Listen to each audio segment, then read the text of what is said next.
आज हम आपसे यहाँ चर्चा करेंगे कि पाठानुसंधान की अगली कड़ी में कि पाठ सुधार क्या है।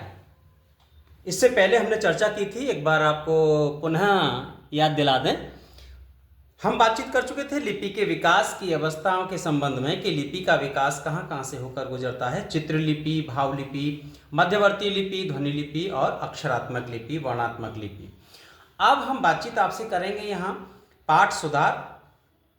पाठ चयन के पूर्व ही सामग्री की समग्र परीक्षा करने के बाद पाठालोचक के सामने 4 बातें मुख्य रूप से आ सकती हैं। यानी आपने जो सामग्री इकट्ठी की उसका पहले परीक्षण करिए, उसके बाद जो पाठालोचक है 4 बातें मुख्य रूप से सामने निकल कर आती हैं। सबसे पहला होता है कि पाठ की स्वीकृति, दूसरा होता है पाठ के संबंध में संदिग्धता, और तीसरा होता है पाठ का त्याग, चौथा होता है पाठ सुधार। इससे क्या होता है कि इन चारों चीजों को देखना बहुत जरूरी है। अब यहां इन चारों के बाद एक महत्वपूर्ण कड़ी यह होती है कि इससे पाठ की 2 प्रकार की संभावनाएं बनती हैं। यानी जितने 4 तरीके के काम होते हैं उससे पाठ की 2 प्रकार की संभावनाएं बनती हैं। सबसे पहली है अंतरंग संभावनाएं और दूसरी है बहिरंग संभावनाएं। तो जो अंतरंग संभावनाएं वह कितने तरह की होती हैं? वो होती हैं 5 प्रकार की। सबसे पहली होती है, आप देख रहे होंगे चित्र में 5 उंगलियां मैंने बनाई हैं। उसमें सबसे पहला है प्रसंग, दूसरा है सार्थकता, तीसरा है छंद गति, चौथा है व्याकरण शैली और 5वां है रचयिता के व्यक्तिगत प्रयोग। और बहिरंग संभावनाओं में पाठांतर पर बातचीत होती है, पाठांतर के कारण क्या होते हैं। तो जो अंतरंग संभावनाएं हैं उसमें प्रसंग को देख लेते हैं संक्षेप में कि पाठालोचक को जो पाठ मिलता है, यदि वह मूल पाठ से भिन्न कोई विकृत पाठ होगा, चाहे वही भ्रष्ट पाठ सभी प्रतियों में क्यों न मिले, वह निश्चय ही प्रस्तुत प्रसंग में ठीक नहीं बैठ सकता। इस समय संभावित पाठ को प्रस्तुत करते समय पाठालोचक को प्रसंग का ध्यान रखना बहुत जरूरी होता है। दूसरा है सार्थकता। निरर्थक पाठ कभी प्रसंग के अनुकूल नहीं हो सकता, किंतु पाठ की सार्थकता का निराकरण होने के साथ साथ पाठालोचक के लिए विशेष ज्ञान सतर्कता की आवश्यकता होती है। जैसे आप पाएंगे कि जायसी ग्रंथावली में पद्मावत के संपादक रामचंद्र शुक्ल ने किया पाठ था, देखिए, कतहु छरहटा पेखन लावा। इसे ग्रियर्सन ने भी स्वीकार किया, लेकिन उन्हें यह पाठ निरर्थक लगा। क्यों? क्योंकि बिना सोचे विचारे उन्होंने छरहटा के स्थान पर चिरहटा तथा पेखन के स्थान पर पंखिन पाठ प्रस्तुत किया। डॉक्टर माता प्रसाद गुप्त ने जायसी ग्रंथावली के संपादन में शुक्ल की इस भूल की ओर निर्देश किया था, लेकिन यह भी बताया था कि प्रतियों में जो ऊपरी प्रति प्राप्त पाठ सार्थक एवं प्रसंगानुकूल है। तीसरी बात आती है छंद गति की। यानी जो पाठ छंद की गति के प्रतिकूल पड़े, वहां अन्य संभावनाओं पर विचार करके देखना चाहिए कि वहां पर क्या उपयुक्त पाठ रहा। कभी कभी एक ही कवि छंदो विधान के नियमों में शिथिल दिख पड़ता है। जैसे आप देखेंगे कि 2 रचनाएं हैं, दोनों का जो कहने का जो तरीका है वो लगभग एक जैसा है। जैसे मानस है और पद्मावत, दोनों में चौपाई और दोहे का जो क्रम लगभग एक जैसा पाएंगे। चौथा है व्याकरण शैली। यानी पाठ सुधार में भी ध्यान रखना चाहिए कि प्रस्तुत पाठ कहीं परवर्ती व्याकरण के प्रयोग के अनुकूल तो नहीं है। उसे तो रचना काल के प्रयोगों के अनुकूल होना चाहिए। कभी कभी जानबूझकर कृति की भाषा एवं व्याकरण पर प्राचीनता की कलई की जाती है, इसको भी ध्यान में रखना चाहिए। पांचवा है रचयिता के व्यक्तिगत प्रयोग। कभी कभी कुछ प्रयोग सामान्यतः अशुद्ध होते हैं, लेकिन लेखक इनका प्रयोग करने में अभ्यस्त होता है। ऐसी दशा में पाठालोचक उनका सुधार तो नहीं कर सकता, लेकिन उनके प्रति सावधान तो रह ही सकता है। यानी पांचवें में कुल मिलाकर आपको देखना है कि जो पाठालोचक है, जो भी काम करे पाठालोचन का, उसको बड़ा सावधानी पूर्वक करना चाहिए। अन्यथा की स्थिति में जो गलतियां पहले हुई थी वही गलतियां उसमें बार बार होती रहेंगी।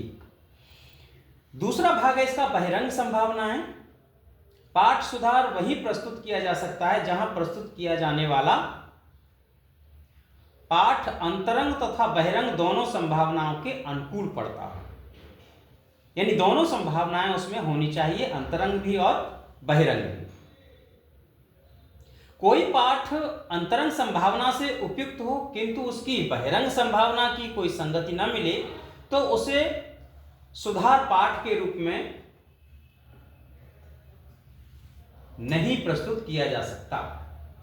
जायसी ग्रंथावली के संपादन में डॉक्टर माता प्रसाद गुप्त को ऐसे कई स्थल पद्मावत की प्रतियों में प्राप्त हुए जिनका उपयुक्त पाठ किसी भी महत्वपूर्ण प्रति में न मिला। जैसे जायसी के पद्मावत के निम्नलिखित दोहे के रिक्त स्थान के पाठ के लिए अलग अलग प्रतियों में डॉक्टर माता प्रसाद गुप्त को 11 पाठांतर मिले। यानी 11 जगह पाठ में उनको अंतर दिखाई दिया, इसीलिए उसका नाम दिया गया पाठांतर। जैसे दोहा है, बेधि रहा जग वासना परिमल मेद सुगंध, तेहि अरदान भमर सब लुबदे तजहिन, खाली जगह ... बंद। इसके पाठांतर देखिए आपको किस तरह से मिलेंगे। पहला है तजहिन तेहि सन मंद। दूसरा है तजहिन पीवी बंद। तीसरा है तजहिन नीमी बंद। चौथा है तजहिन तिन्वई बंद। पांचवा है तजहिन तेहि संग बंद। छठा है वार बुध तरनु बंद। तजहिन सोई बंद। आठवां है तजहिन नीवी बंद। इसी को स्वीकार किया गया है लगभग अधिकतर विद्वानों ने। नवा है तजहिन देई बंद। 10वां है तजहिन अपने बंद। 11वां है तजहिन ताकर रंद। अब देखिए ये 11 तरह के पाठ अंतर हैं। इसमें आप पाएंगे प्रसंग, सार्थकता आदि कई दृष्टियों से ये पाठ भ्रष्ट हैं। पाठांतर के पाठों में कई तो स्पष्टतः बहिरंग संभावना अर्थात लिपि भ्रम के कारण उत्पन्न हो गए हैं, क्योंकि फारसी तथा उर्दू लिपि की प्रतियों में नीवी से परिवर्तित होकर पीवी, तीवी और सीवी आदि पाठ अत्यंत सरलता से हो सकते हैं। होता क्या है, जब किसी शब्द की ध्वनि लगभग मिलती जुलती होती है तो उसमें पाठांतर की संभावनाएं बढ़ जाती हैं। इसके अतिरिक्त वे पाठ जिनकी लिपि भ्रम से नहीं बैठाई जा सकती, वे प्रतिलिपिकारों की कृपा से हो गए होंगे। उन्होंने देखा कि इन बिछड़े हुए पाठों का कोई अर्थ नहीं निकलता, तो उन्होंने मनमाने सुधार कर दिए, जिससे शब्द तो सार्थक रहा पर प्रसंग में उसका कोई अर्थ ही न रहा। ऐसा होता है कई बार, प्रत्येक शब्द एक होते हुए भी अलग अलग प्रसंगों में अलग अलग अर्थ के रूप में इस्तेमाल होता है। इसी तरह से इस पाठ की बहिरंग संभावना पर विचार करने पर जब डॉक्टर माता प्रसाद गुप्त को यह निश्चित हो गया कि यह नीवी पाठ ही रहा होगा और उसी से लिपि भ्रम के कारण पाठांतर संभव हुए, तो उन्होंने पुनः पाठ की परीक्षा अंतरंग संभावनाओं के आधार पर कर डाली। उन्होंने देखा कि नीवी शब्द का प्रयोग जायसी ने अन्य प्रसंगों में भी अधिक किया है, इसलिए डॉक्टर माता प्रसाद गुप्त ने नीवी पाठ ही स्वीकार किया। तो संभवतः यह रहा होगा कि नीवी शब्द का प्रयोग करने से कहीं न कहीं कुछ अर्थ सही बैठता होगा, इसीलिए डॉक्टर माता प्रसाद गुप्त जी ने इसको सही माना और इसका आगे के लिए इस्तेमाल भी किया। अब हम यहाँ जान लेते हैं कि पाठांतर के जो कारण होते हैं वो क्या हो सकते हैं। दो कारण मुख्य रूप से होते हैं, पहला तो ज्ञान के आधार पर, दूसरा अज्ञान के कारण। ज्ञान के कारण होगा और दूसरा अज्ञान के कारण। बात सही है। जो व्यक्ति बौद्धिक होगा, जो ज्ञानवान होगा, वो अपनी तरह से चीजों का मूल्यांकन करेगा, और जो अज्ञानी होगा वो अपने ढंग से करेगा। और साहित्य में ये कहा भी जाता है कि कोई भी परिभाषा अंतिम परिभाषा नहीं होती है। अब देखिए, ज्ञान के कारण जो पाठ के अंतर आते हैं किस तरह से आते हैं। सबसे पहला है शब्दों के संस्कृत रूपदान, दूसरा है शब्द क्रम परिवर्तन की वजह से, तीसरा है अर्थ चमत्कार के कारण, चौथा है अलंकार गठन के कारण, पांचवा है छंद शुद्धि के कारण, और छठा है अर्थ स्पष्टता के कारण। ये हो गए ज्ञान की वजह से। अब अज्ञान के कारण क्या होता है? कहीं प्रमाद के कारण, कहीं लिपि, अज्ञान के कारण शब्द, अज्ञान के कारण भाव, अज्ञान के कारण अर्थ, अज्ञान के कारण लेखन के कारण लेख के कारण, लेखन के कारण लेख के कारण भूल, अज्ञान के कारण और सुंदर लेख का मोह।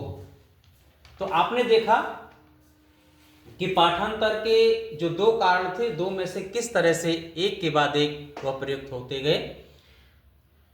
ये जो इस पर हमने यहाँ आपसे बातचीत की पाठ सुधार पर, यह पाठानुसंधान का मेरे द्वारा जो संग्रह की गई सामग्री, उसका ये अंतिम वीडियो है। फिर अन्य विषयों में आपसे मुलाकात होगी। बने रहिए हमारे चैनल पर और सब्सक्राइब कीजिए, और आपको जो सुझाव देना है आप सुझाव दे सकते हैं। तब तक के लिए धन्यवाद।